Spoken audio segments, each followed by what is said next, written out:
YouTubers everyone influencers ಎಲ್ಲರಿಗೂ welcome ಹೇಳ್ತಾ so ಡೈರೆಕ್ಟಾಗಿ ನಾವು ಈಗ ಟ್ರೈಲರ್ ಲಾಂಚ್ ಕಡೆ ಹೋಗ್ಬಿಟ್ರೆ ಬೆಟರ್ ಅನ್ನಿಸ್ತಾ ಇದೆ. ಸೊ ಆಮೇಲೆ ಮುಂದಕ್ಕೆ ಹೋಗೋದು. So we are launching the trailer. Lights off please.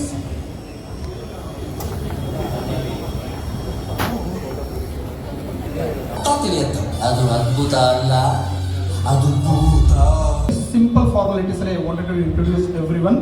ನಮ್ಮ ಚಿತ್ರದ ನಾಯಕರು ಇದನ್ನು ಫಾರ್ಮಲಿ ಇಂಟ್ರೊಡ್ಯೂಸ್ ಮಾಡ್ತಾರೆ ಸರ್, ಎಲ್ಲರಿಗೂ ಗೊತ್ತಿರೋದೆ. ಸೊ ಇದು ಅವರ 30ಕ್ಕೂ ಹೆಚ್ಚು ಸಿನಿಮಾ ಈ ನಂಬರ್ ಸೇರ್ಕೊಂಡು ಹೋಗ್ತಾಯಿದ್ದೀನಿ. ಅಜಯ್ ರಾವ್ ಅವ್ರಿಗೆ ವೆಲ್ಕಮ್ ಮಾಡ್ತಾ ಇದ್ವಿ. ಆ್ಯಂಡ್ ದೆನ್ ನಮ್ಮ ನಾಯಕಿ ಮಿಸ್ ನಿಶಾ ನಾರಾಯಣ್, ಕನ್ನಡಕ್ಕೆ ಇವರ ಮೊದಲ ಪಾದಾರ್ಪಣೆ. ಇವರು ಆ್ಯಕ್ಚುಲಿ ತೆಲುಗು ಸಿನಿಮಾಗಳಲ್ಲಿ 1-2 ಸಿನಿಮಾಗಳು ಮಾಡಿದ್ದಾರೆ, ಬಟ್ ಅದು ಬಿಟ್ಟರೆ ಕನ್ನಡದಲ್ಲಿ ಇದೆ ಮೊದಲನೇ cinema. And so welcome you Nisha. And ಡೈರೆಕ್ಟ್ರು ಅಂತ ಕರೆಯೋದಕ್ಕಿಂತ ಆ್ಯಕ್ಚುಲಿ ಹೇಳಬೇಕು ಅಂದರೆ we have a very better relationship ಅಂತ ದ್ಯಾಟ್. ಆಪ್ತ ಮಿತ್ರ ಅಂತ ಹೇಳ್ಬೋದು ಅಥವಾ ಗುಡ್ ಫ್ರೆಂಡ್ ಅಂತ ಹೇಳ್ಬೋದು, ಏನು. ಸೊ ಆದ ನನ್ನ ಸ್ನೇಹಿತರಾದ ಮಂಜುಶ್ವರ ಅವ್ರಿಗೆ ಆತ್ಮೀಯ ಸ್ವಾಗತ. ಆ್ಯಂಡ್ ದೆನ್ ಅವ್ರಿಗೂ ಕೂಡ ಇಂಟ್ರೊಡಕ್ಷನ್ ಬೇಕಿಲ್ಲ. ಇವಾಗಿತ್ತಂತೂ ಯಾವ ಸಿನಿಮಾಲೂ ನೀವು ಕಂಡೇ ಕಾಣಿಸ್ತೀರ ಸರ್. ನನಗಂತೂ ಒಂದು 5 ಸಿನಿಮಾಲಂತೂ ಒಂದು 3 ಸಿನಿಮಾ ಕಾಣಿಸ್ತಿರ್ತಾರೆ ಆ್ಯಕ್ಚುಲಿ. ರಘುರಾಮನ್ ಕೊಪ್ಪ ಸರ್ಗೆ ಆತ್ಮೀಯವಾದ ಸ್ವಾಗತ. ಆ್ಯಂಡ್ ದೆನ್ ಇವತ್ತು ಬರೋಕ್ಕಾಗದೇ ಇರೋ ಆರ್ಟಿಸ್ಟ್ಗಳು ನಮ್ಮ ಸಿನಿಮಾದಲ್ಲಿ ಆ್ಯಕ್ಟ್ ಮಾಡಿರುವಂಥವ್ರು. ರಂಗಾಯಣ ಸರ್ ಶೂಟಿಂಗಲ್ಲಿದ್ದಾರೆ. Possibly Chitkala madam and Chitkala brother ಅವರು, ವೀಣಾ ಸುಂದರ್ ಅವರು, and then Vijay Chandur sir, Rangayana ಅವರು ಆಲ್ರೆಡಿ ಹೇಳಂತು. ಇವರೆಲ್ಲ ಬರೋ ಸಾಧ್ಯತೆಗಳಿದೆ. We are waiting for them. But ಎಷ್ಟೊತ್ತಿಗೆ ಬರ್ತಾರೋ ಗೊತ್ತಿಲ್ಲ. ಸರಳ ಸುಬರ ಒಂದು ರೆಟ್ರೋ ಸಬ್ಜೆಕ್ಟ್ ಅಂತ ಎಲ್ರಿಗೂ ಟ್ರೈಲರ್ನಲ್ಲಿ ಕಂಡು ಬಂದಿದೆ. ಎಲ್ರಿಗೂ ಟ್ರೈಲರ್ ಇಷ್ಟ ಆಗಿದೆ ಅಂತ ಅಂದ್ಕೊಳ್ತೀನಿ. ಈ ಒಂದು ಸಿನಿಮಾದಲ್ಲಿ ವರ್ಕ್ ಮಾಡಿರ್ತಕ್ಕಂಥ ಎಕ್ಸ್ಪೀರಿಯನ್ಸ್, ಈ ಒಂದು ತಂಡದ ಜೊತೆ ವರ್ಕ್ ಮಾಡಿರ್ತಕ್ಕಂಥ ಎಕ್ಸ್ಪೀರಿಯನ್ಸ್ ತುಂಬ ಖುಷಿ ಕೊಟ್ಟಿದೆ. ಲೈಫ್ ಟೈಮ್ ಮೆಮೊರಿಯಾಗಿ ಉಳ್ಕೊಳ್ಳುವಂಥ ಒಂದು ಸಿನಿಮಾ ಇದೆ. ನಾನು ಲಾಸ್ಟ್ ಪ್ರೆಸ್ ಮೀಟಲ್ಲಿ ಕೂಡ ಹೇಳಿದ್ದೆ, ಒಂದು ಹಿಸ್ಟ್ರಿ ಹೋಗಿ ಆ ಕಾಲಘಟ್ಟದಲ್ಲಿ ಜೀವಿಸುವಂಥ ಒಂದು ಅವಕಾಶ. ನಾನು 1980ಯಲ್ಲಿ ಹುಟ್ಟಿದ್ದು. ಈ ಸಿನಿಮಾ ನಾನು ಹುಟ್ಟಿರ್ತಕ್ಕಂಥ ಸಮಯದಲ್ಲಿ ನಡೆದಿರ್ತಕ್ಕಂಥ ಸಿನಿಮಾ. ನಾನು ನಮ್ಮ ತಂದೆ ತಾಯಿ ಎಷ್ಟು ರೊಮ್ಯಾಂಟಿಕ್ ಆಗಿದ್ದರು, ಆಮೇಲೆ ನಮ್ಮ ತಂದೆ ಹಾಕೊಳ್ತಿರ್ತಕ್ಕಂಥ ಉಡುಪುಗಳು, ಅವರು ಇದ್ದಂಥ ಶೈಲಿ, ಶಿಸ್ತು, ಇದೆಲ್ಲ ಆಲ್ಮೋಸ್ಟ್ ಹೋಲಿಕೆ. ಅಂದರೆ ಅವ್ರ ಥರನೇ ನಾನು ಜೀವಿಸಿದ್ದು. ಆಮೇಲೆ ಆಗಿನ ಕಾಲದಲ್ಲಿ ಸಿನಿಮಾಗಳು ಬರ್ತಾಯಿತ್ತು, ಅನ್ನೋರ್ದು, ವಿಷ್ಣು ಸರ್ದು, ಅನಂತ್ ನಾಗ್ ಸರ್ದು. ಅವರು ಕನ್ನಡ ಭಾಷೆನ ಮಾತಾಡ್ತಿರ್ತಕ್ಕಂಥ ಸ್ಪಷ್ಟತೆ ಎಷ್ಟು ಚಂದವಾಗಿರ್ತಾಯಿತ್ತು. ಮತ್ತು ಅವರ ಅಭಿನಯದಲ್ಲಿ ಒಂದು ಮಧುರತೆ, ಅದೆಲ್ಲ ಕೂಡ ಮತ್ತೆ ನಾವು ಮರು ಸೃಷ್ಟಿ ಮಾಡೋದಕ್ಕೆ ಒಂದು ಅವಕಾಶ ಸಿಕ್ಕಿದ್ದು. ಆ ಥರ ಸಿನಿಮಾದಲ್ಲಿ ಆ ಪಾತ್ರ ನನಗೆ ಸಿಕ್ಕಿದ್ದು. ಮಂಜು ಸ್ವರಾಜ್ ಅವರು ಮತ್ತು ಲೋಹಿತ್ ಅವರು ಮತ್ತು ಯಾಕೆ ಆಯ್ಕೆ ಮಾಡಿದ್ರು ನನ್ನ ಹತ್ರ ಬಂದರು. ಬಟ್ ನನಗೆ ಒಂದು ಅದೃಷ್ಟ ಅಂತ ಭಾವಿಸ್ತೇನೆ. ಆ ಥರದ್ದೊಂದು ನಿರ್ದೇಶಕನ ಆಲೋಚನೆ ಇದಕ್ಕೆ ಸೂಟ್ ಆಗ್ತಾನೆ ಅನ್ನೋದೇ ಒಂದು ದೊಡ್ಡ ಪ್ರಶಂಸೆ ಅದು. ಒಂದು ಉಡುಗೊರೆ, ಒಂದು ಅವಾರ್ಡ್ ಅಂತ ಹೇಳ್ಬೋದು. ನಾನು ವೇದಿಕೆ ಮೇಲೆ ಲಾಸ್ಟ್ ಟೈಮ್ ಕೂಡ ಹೇಳಿದ್ದೆ, ನಾನು ಚಿಕ್ಕ ಮಗು ಥರ. ಅದು ಹೇಳೋದಕ್ಕೆ ಯಾರು ಹೆಂಗೆ ತೊಗೊಳ್ತಿರೋ ಗೊತ್ತಿಲ್ಲ. ಬಟ್ ಒಂದು ಫ್ಯಾಂಟಸಿ, ಒಂದು ಸೂಪರ್ ಮ್ಯಾನ್, ಸ್ಪೈಡರ್ ಮ್ಯಾನ್, ಒಂದು ಆ ಥರದ್ದೊಂದು ಬಟ್ಟೆ ಹಾಕ್ಕೊಂಡ್ರೆ ಒಂದು ಪವರ್ಸ್ ಹೆಂಗೆ ಬರುತ್ತೆ. ನನಗೆ ಆ ಕಾಲದಲ್ಲಿ ಅಂದರೆ ಕ್ಯಾಮ್ರಾ ಮುಂದೆ ನಿಂತ್ಕೊಂಡು ಆ ಥರ ಕಾಸ್ಟ್ಯೂಮ್ಸ್ ಹಾಕ್ಕೊಂಡು, ಆ ಥರ ಮೇಕಪ್ ಹಾಕ್ಕೊಂಡು, ಆ ಥರದ್ದು ಡೈಲಾಗ್ಸ್, ಆ ಥರದ್ದು ಒಂದು ವರ್ಲ್ಡಲ್ಲಿ ಆ್ಯಕ್ಟ್ ಮಾಡಬೇಕಾದ್ರೆ ಅನ್ನೋರ ಥರ, ವಿಷ್ಣು ಸರ್ ಥರ ನನಗೆ ನಾನು ಫೀಲ್ ಮಾಡ್ಕೊಳ್ತಾ ಇದ್ದೆ. ಅದು ಒಂದು ಫ್ಯಾಂಟಸಿ, ಒಂದು ಸೂಪರ್ ಹೀರೋ. ಅವರೆಲ್ಲ ಸೂಪರ್ ಹೀರೋಸ್ ನಮಗೆಲ್ಲ. ಸೊ ಅವ್ರ ಥರ ನಾನು ಆಗಿದ್ದೀನಿ ನನ್ನ ಹತ್ರ ಒಂದು ಒಳಗಡೆ ಒಂದು ಭ್ರಮೆ, ಒಂದು ಫೀಲ್. ಸೊ ಆ ಒಂದು ಖುಷಿ ಚಿಕ್ಕ ಮಗುಗೆ ಒಂದು ಕೊಟ್ಟಿರ್ತಕ್ಕಂಥ ಒಂದು ಅವಕಾಶ ಅದು. ಬಹಳ ಎಂಜಾಯ್ ಮಾಡಿದ್ದೀನಿ. ಆ್ಯಂಡ್ ವ್ಯಾಲೆಂಟೈನ್ಸ್ ಡೇ, ಪ್ರೇಮಿಗಳ ದಿನಾಚರಣೆ ಪ್ರಯುಕ್ತ ಒಂದು ಪ್ರೀತಿಯ ವಾತಾವರಣ ಸೃಷ್ಟಿಯಾಗಿರುವಂಥ ಟೈಮಲ್ಲಿ ನಮ್ಮ ಸಿನಿಮಾ ರಿಲೀಸ್ ಆಗ್ತಾ ಇದೆ. ಈ ಸಿನಿಮಾನೂ ಒಂದು ಪ್ರೀತಿಯ ಸಂದೇಶ ಕೊಡುತ್ತೆ. ಕಪಲ್ಸಿಗೆ, ಹೊಸದಾಗಿ ಮದುವೆ ಆಗಬೇಕಂತಿರೋರಿಗೆ, ಮದುವೆ ಆದವರು, ಪ್ರೇಮಿಗಳಿಗೆ ಈ ಸಿನಿಮಾ ನೋಡಿದಾಗ ಬಹಳನೇ ಒಂದು ಖುಷಿ ಕೊಡುತ್ತೆ. ಎಲ್ಲ ಒಂದು ಕಡೆ ಪ್ರೀತಿ ಬಗ್ಗೆ ಇನ್ನೊಂಚೂರು ಇನ್ಸ್ಪೈರ್ ಮಾಡುತ್ತೆ. ಅವತ್ತು ರವಿ ಸರ್ ಪ್ರೇಮಲೋಕದ್ದು ಒಂದು ಇನ್ಸ್ಪಿರೇಷನ್ ಕೊಟ್ಟಿದ್ರು. ಗೊತ್ತಿಲ್ಲ ಅಷ್ಟು, ಅಂದರೆ ನಮ್ಮೆಲ್ಲರದ್ದು ಒಂದು ಪ್ರಯತ್ನ, ಒಂದು ಬಯಕೆ ಸಿನಿಮಾ ಮೇಕರ್ಸ್ ಆಗಿರುತ್ತೆ ಆ ಥರದೊಂದು ಮ್ಯಾಜಿಕ್ ಸೃಷ್ಟಿ ಮಾಡಬೇಕು ಅಂತ. ಸೊ ಸರಳ ಸುಬ್ಬರಾವ್ ಏನಿಕ್ಸು ಒಂದು ಅದರದ್ದೇ ಆದಂಥ ಒಂದು ತಾಕತ್ತು, ಅದರದ್ದೇ ಆದಂಥ ಒಂದು ಶಕ್ತಿನಲ್ಲಿ ಒಂದು ಪ್ರೇಮವನ್ನು ಒಂದು ಸಂದೇಶವನ್ನು ಕೊಡುತ್ತೆ. ನಾನು ಖುಷಿಯಾಗಿದ್ದೀನಿ, ನಾನು ಕಾತುರದಿಂದ ಕಾಯ್ತಿದ್ದೀನಿ. ಯಾಕಂದರೆ ಬಹಳಷ್ಟು ವರ್ಷಗಳ ಶ್ರಮ ಇವತ್ತು ತೆರೆ ಮೇಲೆ ಬರುವಂಥ ಸಂದರ್ಭ, ಕಾಲ ಕೂಡಿ ಬರ್ತಾ ಇದೆ. ಕಾಯ್ತಾ ಇದ್ದೀನಿ, ತಾವೆಲ್ಲರೂ ಆಶೀರ್ವಾದ ಮಾಡಬೇಕು, ಪ್ರೇಕ್ಷಕರು ಬಂದು ಥಿಯೇಟ್ರಲ್ಲಿ ಸಿನಿಮಾ ನೋಡಬೇಕು, ಜನ ತುಂಬಿರ್ತಕ್ಕಂಥ ಚಿತ್ರಮಂದಿರಗಳನ್ನು ನಾನು ನೋಡಬೇಕು. ಆ ಥರದ ಒಂದು ಆಸೆಗಳಲ್ಲಿ ಒಂದು ಕನಸಲ್ಲಿದ್ದೀನಿ. 12ನೇ ತಾರೀಕು ಸರಳ ಸುಬ್ಬರಾವ್ ಸಿನಿಮಾ ಬರ್ತಾ ಇದೆ. ಎಲ್ಲರೂ ನೋಡಿ ಆನಂದಿಸಿ ನನ್ನ ಆಶೀರ್ವದಿಸಿ. Thank you so much. Trailer ನೋಡಿದ್ದೀರಾ? ಅದೇ ಇವಾಗ ಥಿಯೇಟರ್ ರಿಲೀಸ್ ಆಗುತ್ತೆ. ಅಲ್ಲಿ ನೋಡಿ ಜನ ಮೆಚ್ತಾರೆ ಅನ್ನೋ ಥರ ಅಂದ್ಕೊಂಡಿದ್ವಿ. ಯಾಕಂತಂದರೆ ಸಿಕ್ಕಾಪಟ್ಟೆ ಒಳ್ಳೆ ಸಿನಿಮಾ. ಇವತ್ತು ಫ್ಯಾಮಿಲಿಗೆ ಏನು ಬೇಕು ಅದ್ರದ್ದು ಎಲ್ಲ ಊರ್ಣನ ಹಾಕಿ ಮಾಡಿರುವಂಥ ಸಿನಿಮಾ. ಇದರಿಂದ ಆ್ಯಕ್ಚುಲಿ ಹಂಗೆ ನೋಡಿದ್ರೆ ಪ್ರೊಡ್ಯೂಸರ್ದು ಸಿಕ್ಕಾಪಟ್ಟೆ ಶ್ರಮ ಇದೆ. ಈ ಸಿನಿಮಾ ಒಂದು ನನ್ನ ಕೆರಿಯರ್ನಲ್ಲಿ ಫಸ್ಟ್ ಟೈಮ್ ಒಂದು ಕಾದಂಬರಿನ ಆಧರಿಸ್ಕೊಂಡು ಮಾಡಿರುವಂಥ ಸಿನಿಮಾ ಇದೆ ಆ್ಯಕ್ಚುಲಿ. ಸೊ ಇಲ್ಲಿವರೆಗೆ ಹೇಳಿರಲಿಲ್ಲ ನಾವು. ಇದು ತ್ರಿವೇಣಿ ಅವ್ರದ್ದು ಒಂದು ಕಾದಂಬರಿ ಆಧಾರಿತ. ಸೊ ನಾವು ಫಸ್ಟು ಈ ಥರದ ಒಂದು ಸ್ಕ್ರಿಪ್ಟ್ ಮಾಡ್ಕೊಂಡು ಆದಮೇಲೆ ತ್ರಿವೇಣಿ ಅವ್ರದ್ದು ಕಾದಂಬರಿನ ಅಡಾಪ್ಟ್ ಮಾಡಿಕೊಂಡು ಮಾಡಿದ್ವಿ. ಆಮೇಲೆ ಎಲ್ಲರಿಗೂ ಗೊತ್ತಿರುತ್ತೆ, ತ್ರಿವೇಣಿ ಅವ್ರದ್ದು ಕಾದಂಬರಿಗಳು ಇವತ್ತುವರೆಗೆ ಯಾವ್ಯಾವ ಸಿನಿಮಾ ಆಗಿದೆಯೋ ಕನ್ನಡದಲ್ಲಿ ಅದೆಲ್ಲ ತುಂಬ ಒಳ್ಳೆ ಸಕ್ಸಸ್ ಆಗಿರುವಂಥ ಸಿನಿಮಾ. ಪುಟ್ಟಣ್ಣ ಕಣ್ಗಾಲ್ ಅವರು 2 ಸಿನಿಮಾ ಮಾಡಿದ್ರು ಅವ್ರದ್ದು, ಬೆಳ್ಳಿ ಮೋಡ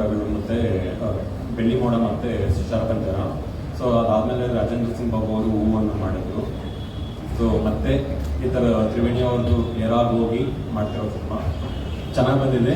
ಇಡೀ ಫ್ಯಾಮಿಲಿಯವರು ಕುತ್ಕೊಂಡು ನೋಡುವಂಥದ್ದು. ಆಮೇಲೆ ಇವತ್ತಿನ ದಿನಕ್ಕೆ ಏನು ಹೇಳ್ತಾರಲ್ಲ, ಫ್ಯಾಮಿಲಿಗೆ ಸಿನಿಮಾ ಬೇಕು ಅಂತ ಖಂಡಿತವಾಗ್ಲೂ ಕಂಪ್ಲೀಟಾಗಿ ಫ್ಯಾಮಿಲಿ ಬಂದು ನೋಡಿ ಎಂಜಾಯ್ ಮಾಡೋದ್ರ ಜೊತೆಗೆ ಅವತ್ತೊಂದು 1970s ಹೇಗಿತ್ತು ಅನ್ನೋದನ್ನ ಒಂದ್ಸಲ ಕೆಲವರು ರೀಕಾಲ್ ಮಾಡ್ಕೋತಾರೆ. ಕೆಲವರು ಈಗಿಂತ ನಮ್ಮ ತಂದೆಯವ್ರ ಕಾಲ ಅಥವಾ ನಮ್ಮ ತಾತ ಅವ್ರ ಕಾಲ ಅಂತ ಅಂದ್ಕೊಂಡು. ಅದೇ ಸರ್ ಹೇಳಿದ್ರು, ಆ್ಯಕ್ಚುಲಿ 1970s ನಾವು ಹುಟ್ಟು ಇರಲಿಲ್ಲ, ಬಟ್ ಅದನ್ನ ಸೋರ್ಸ್ ಮಾಡೋಕ್ಕೆ ಸಿಕ್ಕಾಪಟ್ಟೆ ಶ್ರಮ ಹಾಕಿದ್ವಿ. So thank you. ಎಲ್ಲರೂ ತುಂಬ ಚೆನ್ನಾಗಿ ಆ್ಯಕ್ಟ್ ಮಾಡಿದ್ದಾರೆ. ಅಜಯ್ ಸರ್, ವಿಶಾ ಅವರು. ನಾವೇನು ಅಂದ್ಕೊಂಡ್ವಿ ಸ್ಕ್ರಿಪ್ಟ್ ಬರೀಬೇಕಾದ್ರೆ ಅಷ್ಟೂ ಸ್ಕ್ರೀನಲ್ಲಿ ಬಂದಿದೆ. ಇವಾಗ ನೋಡಿದಿರೋ ಟ್ರೈಲರು. ಇದು ಜಸ್ಟ್ ಝಲಕ್ ಸಿನಿಮಾ ಇನ್ನೂ ಚೆನ್ನಾಗಿರುತ್ತೆ. ಆಮೇಲೆ ಪ್ರೊಡ್ಯೂಸರ್ಗೆ ಆ್ಯಕ್ಚುಲಿ ಇದು ಹೇಳಬೇಕು, ಯಾಕಂತಂದರೆ ಇದ್ರದ್ದು ಕನಸು ಕಟ್ಟುವಾಗಿಂದ ಜೊತೆಲಿದ್ದು ಇದಕ್ಕೆ ಕಂಪ್ಲೀಟ್ ಎಗ್ಲು ಕೊಟ್ಟು ಎತ್ಕೊಂಡು ಹೋಗಿದ್ದು ಪ್ರೊಡ್ಯೂಸರ್ ಸರ್. ಸೊ ಇಡೀ ಟೀಮ್ಗೆ ಥ್ಯಾಂಕ್ ಯು. ನಮ್ಮ ಸಪೋರ್ಟ್ ಆಗಿ ಇಟ್ಕೊಂಡು ಈ ಥರದೊಂದು ಸಿನಿಮಾ ರೀಕ್ರಿಯೇಟ್ ಅದರಲ್ಲಿ 1970s ರೀಕ್ರಿಯೇಟ್ ಮಾಡೋದಿದೆಯಲ್ಲ, ಅಷ್ಟು ಸುಲಭ ಅಲ್ಲ. ಆಮೇಲೆ ನನಗೆ ತೋಚಿರೋ ಪ್ರಕಾರ ಇಲ್ಲಿವರೆಗೆ ರೆಟ್ರೋ ಸಬ್ಜೆಕ್ಟ್ಸ್ ಅಂದಾಗ ನಾವು ಮ್ಯಾಕ್ಸಿಮಮ್ ಆ್ಯಕ್ಷನ್ ಬೇಸ್ ಹೋಗ್ತಾ ಇದ್ವಿ. ಆ್ಯಕ್ಚುಲಿ ಫಸ್ಟ್ ಟೈಮ್ ಒಂದು ಲವ್ನ ರೀಕ್ರಿಯೇಟ್ ಮಾಡೋದಿಲ್ಲ. ಆ್ಯಕ್ಷನ್ ಕ್ರಿಯೇಟ್ ಮಾಡೋದು 100% ಕಷ್ಟ, ಬಟ್ ಲವ್ ಕ್ರಿಯೇಟ್ ಮಾಡೋದು ಅದಕ್ಕಿಂತ ಸಿಕ್ಕಾಪಟ್ಟೆ ಕಷ್ಟ ಆ್ಯಕ್ಚುಲಿ. ಸೊ ಚೆನ್ನಾಗಿ ಬಂದಿದೆ. ಡೆಫಿನೆಟ್ಲಿ ಎಲ್ಲರೂ ಎಂಜಾಯ್ ಮಾಡ್ತಾರೆ. Thank you so much.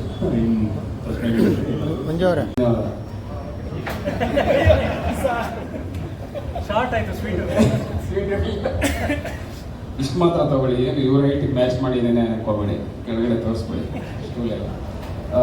ನನಗೆ ಸಾಕಷ್ಟು ಸಿನಿಮಾಗಳು ಖುಷಿಯಿಂದ ಮಾಡ್ತಿರ್ತೀವಿ. ಆದರೆ ಕೆಲವು ಸಿನಿಮಾಗಳು ಮಾತ್ರ ಸ್ಪೆಷಲ್ ಅನಿಸುತ್ತೆ, ನಮ್ಗೆ ಇಷ್ಟ ಆಗುತ್ತೆ. ಅದರಲ್ಲಿ ಈ ಸಿನಿಮಾ ಕೂಡ ಅಷ್ಟೇ. ನನ್ನ ಜೀವನದಲ್ಲಿ ಒಂದು ತುಂಬ ಹತ್ತಿರವಾದಂಥ ಸಿನಿಮಾ, ಕಾಯ್ತಾ ಇರುವಂಥ ಸಿನಿಮಾ. ಹಾಗೆಯೇ ಈ ಸಿನಿಮಾದಲ್ಲಿ 3 ಜನ ಪರ್ಫೆಕ್ಷನಿಸ್ಟ್ ಅಂತೀನಿ ನಾನು. ಅದರಲ್ಲಿ ಮಂಜು ಸ್ವರಾಜ್ ಅವರು ಏನು ಮಾಡಿದ್ರು ಒಂದು ವಿಶೇಷತೆ. ಯಾವುದೇ ಸಿನಿಮಾ ತಗೊಳ್ಳಿದ್ವಿ ಅವ್ರದ್ದು ಅದರಲ್ಲೊಂದು ಸ್ಪೆಷಾಲಿಟಿ ಇದೆ. ಸುಮ್ಮನೆ ಏನೋ ಹೋಗಿ ಮಾಡಿ ಬಂದಂತಹ ಅಲ್ಲ, ಅದರ ಹಿಂದೆ ಸಾಕಷ್ಟು ವರ್ಕ್ ಮಾಡಿ ಮಾಡುವಂತಹ ಸಿನಿಮಾ ಮಂಜು ಸ್ವರಾಜ್ ಅವ್ರದ್ದು.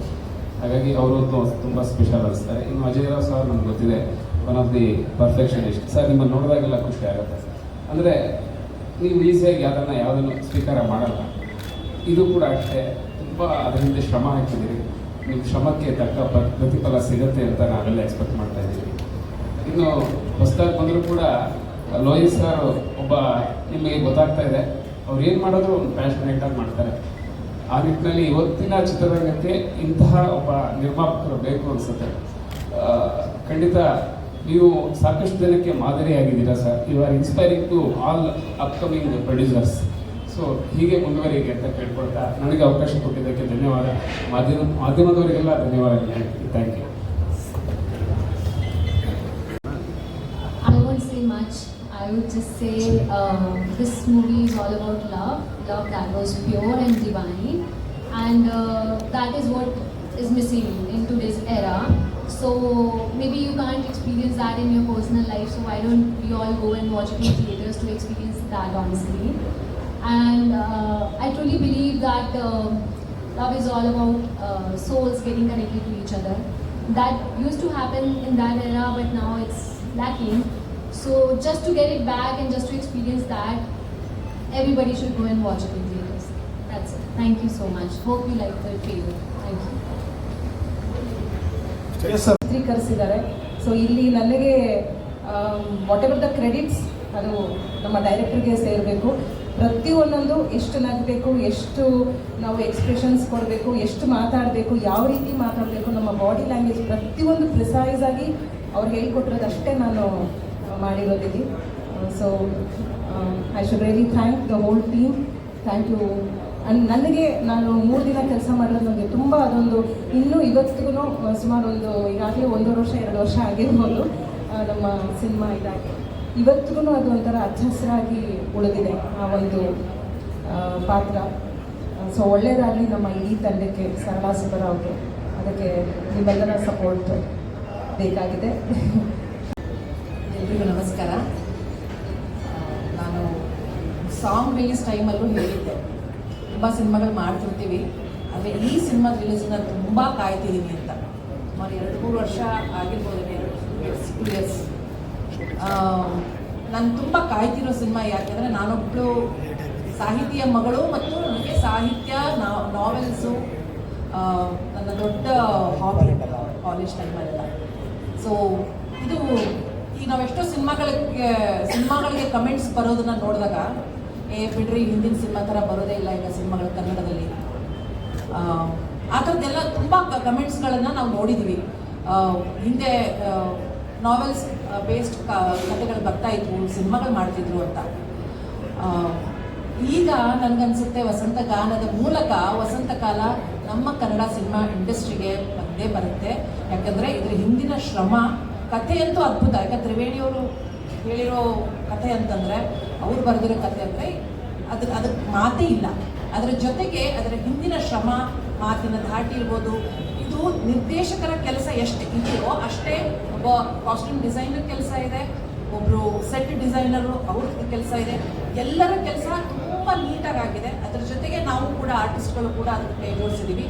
I think I feel I am so blessed to be part of this. Because ನನಗೆ ಯಾವಾಗಲೂ ಇತ್ತು, ನಾವೆಲ್ಲ ಪುಟ್ಟಣ್ಣ ಕಣಗಾಲರು ಸಿನಿಮಾ ಇರ್ಬೋದು, ತರಾಸು ಅವರು ಎಷ್ಟೋ ನಾವೆಲ್ಗಳು ಸಿನಿಮಾಗಳಾಗಿದ್ದಾವೆ, ಅಂಥದ್ದೊಂದು ಕನ್ನಡದವ್ರು ಮರೆತುಬಿಟ್ಟಿದ್ದಾರೆ, ಯಾರೂ ನಿರ್ದೇಶಕರನ್ನು ಎತ್ಕೋತಾ ಇಲ್ಲ ಅನ್ನೋದೊಂದು ನನ್ನ ಮನಸ್ಸಲ್ಲಿತ್ತು. ಬಟ್ ಇವತ್ತು ನಾನು ಅದರ ಭಾಗವಾಗಿ ಅಂಥ ಒಂದು ಕಾದಂಬರಿ ಭಾಗವಾಗಿ ನಾನಿಲ್ಲಿ ಕೂತಿದ್ದೀನಿ. ನಾವು ಮಾಡ್ತಿರೋದು 1970s ಕತೆ. ಇಲ್ಲಿ ಬಬಲ್ ಮಾಡ್ತಿದ್ದೀವಿ ಇವೆಂಟನ್ನು. ಬಟ್ ಏನಂದರೆ ಅದಕ್ಕೆ ಒಂದೇ ಒಂದು ಕೊಂಡಿ, ಪ್ರೀತಿ ಅನ್ನೋದು ಅವತ್ತು ಗಾಢವಾಗಿತ್ತು, ಇವತ್ತು ಗಾಢವಾಗಿತ್ತು. ಇವತ್ತು ನಾವು ಯಾರಿಗಾದ್ರೂ ಕೇಳಿದ್ರೆ ನಾವು ಮೊಬೈಲ್ ಇಲ್ಲದೆ ಇರುವಾಗ ಹೆಂಗೆ ಕಮ್ಯುನಿಕೇಟ್ ಮಾಡ್ತಿದ್ದೀವಿ ಅನ್ನೋದನ್ನು ನಾವು ಮರ್ತೇ ಬಿಟ್ಟಿದ್ದೀವಿ. ಹೆಂಗೆ ಹೇಳ್ತಿದ್ದೀವಿ ಗೊತ್ತಿಲ್ಲ. ಒಂದು ರೋಡಲ್ಲಿ ನಾವು ಹೋಗ್ಬೇಕಾದ್ರೆ GPS ಇಲ್ಲದೆ ಜೀವನ ಮಾಡ್ತಾ ಇಲ್ಲ ನಾವು. ಅದು ಮೊಬೈಲ್ ಮೇಲೆ ಅಷ್ಟು, ಅಂದರೆ ತಾಂತ್ರಿಕತೆ ಮೇಲೆ ನಾವು ಅಷ್ಟು ಅವಲಂಬಿತರಾಗಿದ್ದೀವಿ. ಈಗ ಈ ಸಿನಿಮಾ ಮಾಡೋವಾಗ ನನಗೆ ಅನ್ನಿಸ್ತು, ಅಯ್ಯೋ ದೇವರೇ, ನಾವು ಹೀಗೆಲ್ಲ ಜೀವನ ಮಾಡಿದ್ದೀವಿ. ಅದನ್ನೆಲ್ಲ ಮೆಲುಕು ಹಾಕುವಂಥ ಸೀನ್ಗಳಾಗಿರ್ಬೋದು, ಕಥೆ ಆಗಿರ್ಬೋದು ನಮ್ಮೆಲ್ಲರ ಮುಂದೆ ಇದೆ. ಯಾರು ಅಂಥ ಜೀವನ ನೋಡಿದಿರೋ, ಮಧ್ಯ ವಯಸ್ಕರಾಗಿರ್ಬೋದು, ಈಗ 30s 40s 50s ಅವ್ರಿಗೆ ತುಂಬ ಖುಷಿ ಆಗುತ್ತೆ. ಈಗಿನ ಬರೋ ಯಂಗ್ಸ್ಟರ್ಸ್ ಅಂತೂ ಖಂಡಿತ ನೋಡಬೇಕು. Because life without mobile or technologically ನಾವು ಅಡ್ವಾನ್ಸ್ ಆಗಿರೋದು ನೋಡಿದ್ರೆ I think people should watch this. So I am blessed to be part of this project.